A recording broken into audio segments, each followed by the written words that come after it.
I pay my balance in full every month. Congratulations! You've just uttered the most common cope in the history of consumerism. You think you're winning. You think because your FICO score starts with an 8 and you're getting 2% cash back on your $14 avocado toast, you're the master of the financial universe. You're not.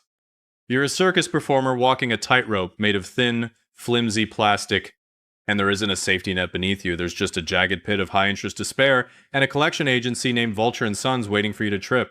Here's the brutal, unvarnished truth. If you pay your balance in full every month, but you couldn't survive 30 days without your next paycheck, you are functionally bankrupt. You're just living in the lag time. You are floating on money that belongs to a multi-billion-dollar bank, paying for last month's steak with next week's labor. You aren't using the bank's money to get ahead. The bank is using you to maintain their record-breaking quarterly profits. Today, we're popping the bubble of the credit card float. By the end of this, you're either going to be very angry at me, or you're going to realize why you feel perpetually poor despite making a decent salary. Honestly, I don't care which one it is, as long as you stop being the bank's favorite little victim. Let's talk about the credit card float. In technical terms, it's the period between when you buy something and when you actually have to cough up the cash. In psychological terms, it's a drug. It's a cognitive distortion, a literal glitch in your brain that allows you to feel wealthy while your bank account is actually screaming for mercy in a basement somewhere. Most Americans live in what I call the cycle of the plastic ghost. Let's walk through your typical month, shall we? You spend $4,000 in June, you feel like a baller. You're swiping for dinner, swiping for gas, swiping for that subscription to a gym you visited once in 2022. On July 15th, you get your paycheck and immediately use it to pay off that June balance. Look at me, you tell your reflection. 0 interest paid. I'm beating the system. Wrong. You're not beating the system. You're the engine that runs it. Because now, on July 16th, your checking account has exactly $11.42 in it. So how do you pay for groceries in July? You put them on the card. You are now spending money you haven't earned yet to survive. You are mortgaging your future to pay for your past.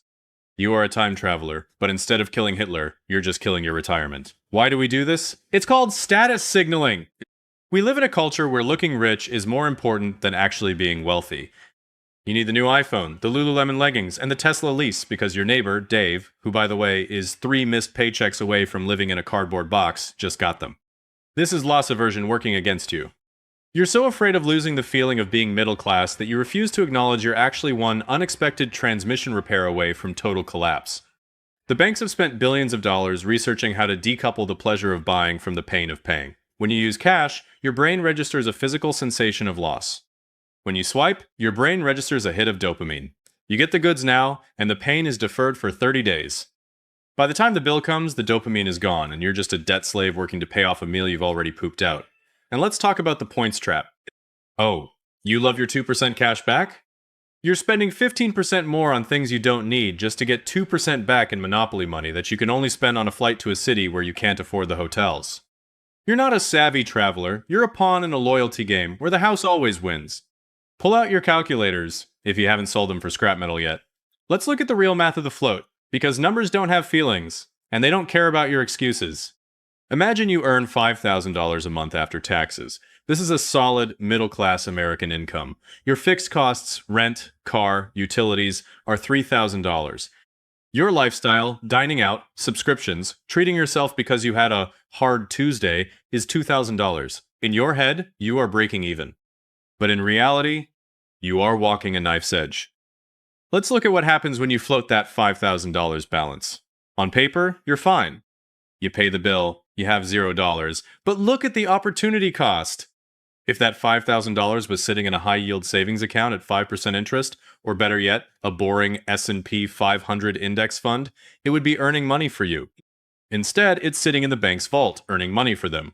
Over 30 years, that float money, if invested instead of spent, would be worth over $150,000. You are literally paying $150,000 for the privilege of not having to budget.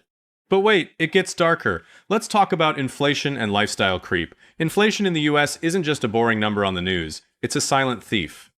If your float is $5,000 and prices for groceries and gas go up by 7%, you now need $5,350 to maintain that same lifestyle. But your boss didn't give you a 7% raise, did he? No, he gave you a pizza party and a pat on the back. Suddenly, you can't pay the full balance. You pay $4,800. You leave $200 on the card, you think, it's just $200, I'll pay it next month. Welcome to the trap, kid. That $200? It's now growing at 25% to 29% APR. And because of the way credit card companies calculate interest, average daily balance, they start charging you interest on every single thing you buy from the moment you swipe. The grace period is a privilege for the wealthy. For the floater, it vanishes the second you carry a single dollar of debt. Let's do the emergency math. You have $0 in savings because all your cash goes to the float. Your car's transmission explodes. It's a $3,000 repair. 1. You put it on the card. 2. You definitely can't pay the full balance next month. 3. Your interest charges go from $5 a month to $150 a month. 4. You are now officially a revolver, the banking industry's term for a cash cow. At 25% interest, that $3,000 repair costs you nearly $4,000 by next year. You are now working an extra 40 hours a year just to pay the bank for the privilege of being unprepared for life. You aren't just broke, you're negative wealthy. You are a ghost in a machine designed to extract every drop of your labor until there's nothing left but a husk and a 401k you'll never get to touch. Alright, I'm done making you feel like a failure. Let's talk about how you stop being a walking bankruptcy hazard. If you want to kill the float, you have to stop living in the imaginary future and start living in the miserable, gritty present. Step 1. The truth audit. Open your banking app. Look at your balance the day before you get paid. If it's under $1,000 and your credit card bill is $4,000, you are floating. Stop lying to your spouse, stop lying to your dog, and most importantly, stop lying to yourself. Say it out loud. I am a debt-fueled hallucination. Step 2. Stop the bleeding. For the next 60 days, stop using the card. I don't care about the points. I don't care about the gold status at the Marriott. Use your debit card or, God forbid, actual cash. If the money isn't in your checking account today, you don't buy it today.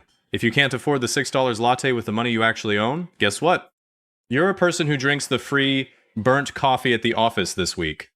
Step 3. The reset month. This is the part that hurts. You need to reset your cash flow. This means you have to spend significantly less than you earn until you have enough cash in your checking account to cover next month's bills before the month even starts. This might mean eating PB&J for dinner. It might mean canceling Netflix, Hulu, Disney+, and that Wine of the Month club. It means selling that Peloton that's currently serving as a very expensive, very aerodynamic clothes rack in your bedroom. You have to live like you're broke because, newsflash, you are broke. Step 4. The buffered life.